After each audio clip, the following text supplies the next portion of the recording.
Hi hello എല്ലാവർക്കും സുഖാന്ന് വിചാരിക്കുന്നത്. ആദ്യമായിട്ട് വീഡിയോ കാണണമെങ്കിൽ ഒന്ന് സബ്സ്ക്രൈബ് ചെയ്യണേ. കമന്റ്സ് ഇട്ടുള്ളൂ കേട്ടോ. കാരണം നമുക്കപ്പോൾ നിങ്ങൾ കമന്റ്സ് ഇടുമ്പോൾ നമുക്കൊരു ഇൻട്രസ്റ്റ് ഉണ്ടായിരിക്കും.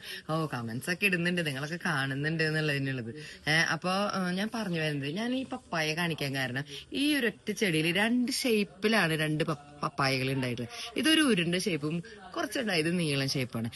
ഇതെനിക്ക് എൻ്റെ ഒരു നൈബർ പറഞ്ഞു തന്നപ്പോഴാണ് അത് മനസ്സിലായത്. ഇത് ഇങ്ങനെയാണ്, രണ്ട് ഷേപ്പിലാണ്. അപ്പോഴാണ് ശ്രദ്ധയിൽപ്പെട്ടത്. നമ്മുടെ ഫാമിലി നമ്മൾക്ക് ഒരു മക്കള്, രണ്ട് മക്കള്, മൂന്ന് മക്കള്, 5 മക്കളൊക്കെ ഉള്ള ഫാമിലികളുണ്ട്.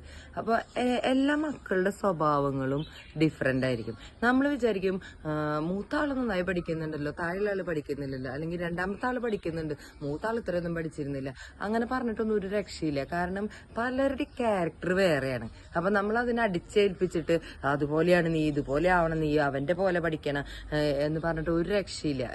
അവരവരുടെ ക്യാരക്ടർ എന്താണോ അതിനനുസരിച്ചിട്ട് അവർ പഠിക്കുള്ളൂ. അല്ലാതെ താരതമ്യം പെടുത്തിയിട്ട് അവന്റെ ഇവന്റെ എന്നൊക്കെ പറഞ്ഞേ എന്റെ മക്കൾ തന്നെയല്ലേ നിങ്ങൾ എന്താ ഇങ്ങനത്തെ സ്വഭാവം, അല്ലെങ്കിൽ എന്ത് ക്യാരക്ടർ അത് എന്നൊക്കെ പറഞ്ഞ് നമ്മള് ചിലപ്പോ ചീത്ത പറയാൻ നോക്കും.